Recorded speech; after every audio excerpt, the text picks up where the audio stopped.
Hello everyone, শুভ নববর্ষ। আমার চ্যানেলে এটা প্রথম ব্লগ। আর নববর্ষের এই দুপুরবেলা বেরিয়ে পড়েছি সেজেগুজে ঘুরতে। তো কোথায় যাচ্ছি চলো দেখাচ্ছি। চলে এসেছি শ্যামবাজার পাঁচমাথার মোড়, আর দেখা হয়ে গেছে সাথে আমার বেটার হাফের সাথে।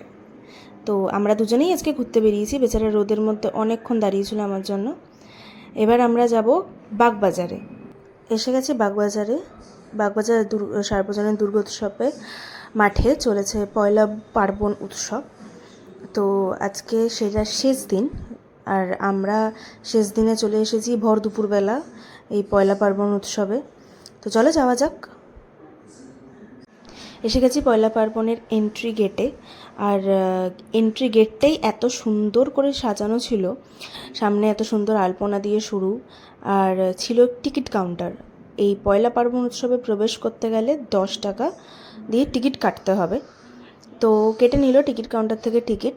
এবার চলো ভেতরে যাওয়া যাক। ভেতরে আসার পর সবথেকে বেশি আমার নজর কেড়েছিল এই আলপনাগুলো।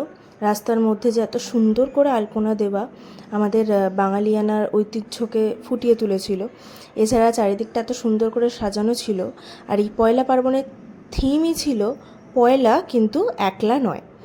এই থিমটা আমার ভীষণ ভালো লেগেছে। আর এখানে বিভিন্ন ডান্স গ্রুপ এসেছিল বিভিন্ন জায়গা থেকে, ছোট ছোট ডান্স পারফরমেন্সও হচ্ছিল এখানে, সাথে গানও। আর এছাড়াও এখানে ছিল বিভিন্ন রকমের দোকান, খাবার স্টল, সাথে সাথে সোনাঝুরির হাট থেকে আসা কিছু মানুষ। কি সুন্দর সুন্দর শান্তিনিকেতন বা সোনাঝুরির যে হ্যান্ডক্রাফট যে জিনিসগুলো তৈরি, সেগুলো স্টল ছিল কয়েকটা। এছাড়া পয়লা পার্বণ যখন, খাবার দাবার তো থাকবেই চারিদিকে। তো কিছু ছোট ছোট খাবার স্টল ছিল, যেমন ছিল দীঘার ফিশ সেন্টার, এছাড়াও ছিল মিত্র ক্যাফে এবং কিছু একটা চায়ের স্টল। এছাড়া ছোট ছোট দোকানপাট, পিঠের দোকান। এছাড়া ইউপি ম্যাজিক মশালার একটা দোকান ছিল এই সাইডে। এদিকে ছিল কয়েকটা সোনাঝুরির স্টল। তো সেগুলোই আমরা ঘুরে ঘুরে দেখছিলাম এবং মোটামুটি ফাঁকাই ছিল, কারণ আমরা অনেকটা দুপুরবেলা চলে এসেছিলাম। তো আমাদের আরেকটা জায়গায় যাওয়ারও প্ল্যান ছিল, তো সেই কারণে ফাঁকাই ছিল মোটামুটি। আর এদিকে ডান্স গ্রুপের ফটোশ্যুট হচ্ছিল এই সুন্দর আলপনার সাথে, সেগুলোই দেখছিলাম। এবার আমরা চলে এসেছিলাম হট থাই মোমো, সেই ফেমাস দোকান যেখানে ফেমাস মোমো ট্রাই করতে, আফগানি মোমো। তো নিয়ে নিয়েছি 1 প্লেট আফগানি মোমো। জিনিসটা খুবই গরম ছিল, কারণ সাথে সাথে করে দিয়েছে, আর দোকানে ভিড়ও ছিল না সেরকম, কারণ দুপুরবেলা কেই বা যাবে মোমো খেতে। যাই হোক, তো আমি টেস্ট করে নিচ্ছিলাম মোমোটা ফার্স্ট টাইম। আর খুবই খুবই টেস্ট ছিল মোমোটাতে। তো আরেকজনও বলছিল টেস্ট করবে, সেও দেখবে। তো সে তারও টেস্টিংয়ের পালা, সেও রিভিউ দিয়েছে, তারও খুব ভালো লেগেছে। যাই হোক, তো আমরা প্যাক করেই নিয়েছিলাম আরেক রকমের মোমো, সেটা হচ্ছে বারবিকিউ মোমো। এরপর আমরা চলে গেছিলাম বাগবাজার ঘাট, যেটা আর কি মায়ের ঘাট। তো স্টেশন ধরেই যাচ্ছিলাম মায়ের ঘাটে।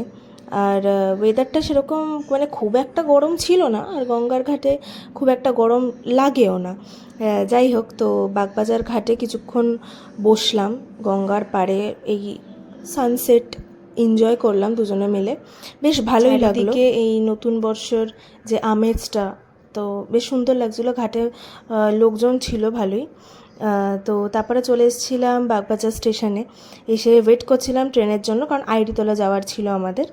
তো ট্রেনটা অনেকটাই লেট করছিল, অনেকটাই দেরিতে এসেছিলো, প্রায় 3 ঘন্টা পর। আর খুব বোর লাগছিল। তো আলটিমেটলি আমরা ঠিক করলাম যে বারবিকিউ মোমোটা খাওয়া যাক। তো ওটা টেস্ট করলাম। ঠান্ডা হয়ে গেছিলো বলে একটু নুনের পরিমাণটা আমাদের বেশি লেগেছে, কিন্তু গরম গরম যদি খাওয়া যায় কিন্তু খুব ভালো। আলটিমেটলি সন্ধ্যে 6টায় আমরা ট্রেন এলো এবং ট্রেনে উঠে যাচ্ছি আইডিতলায়। আইডিতলা ঘাটটা এমনই হয়ে গেছে যে এখানে না এলে আমাদের দিনটা সম্পূর্ণ হয় না, কারণ আমাদের প্রেমের শুরু এই আইডিতলা ঘাট থেকেই। তো এখানে বসে চা খেলাম এবং অনেকটা সময় কাটালাম, একসাথে গল্প করলাম।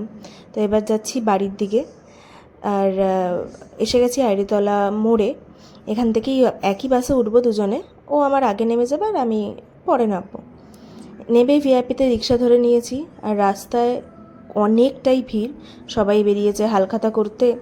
কেউ কেউ নতুন জামা পরে সব বাচ্চাদেরকে মানে নিয়ে ঘুরতে বেরিয়েছে, হাতে ক্যালেন্ডার, নতুন মিষ্টির বাক্স। ছোটোবেলায় আমিও বাবা মার সাথে বেরোতাম, যেসব চেনা জানা দোকানগুলো ছিল কাকুদের সাথে দেখা করতাম, মিষ্টির বাক্স দিত। বেশ মজা হতো। সেগুলো এখন স্মৃতি খাতায় রয়েছে, কারণ এখন আর সেরকমটা আর করা হয় না, বাবা মার সাথে বেরানো হয় না। যাই হোক, আমার এই প্রথম ব্লগ তোমাদের কেমন লাগলো কমেন্টে জানিও। আর আজকের দিনটা তো ভালোই কাটলো, এবং দেখা হচ্ছে তোমাদের সাথে পরের ব্লগে।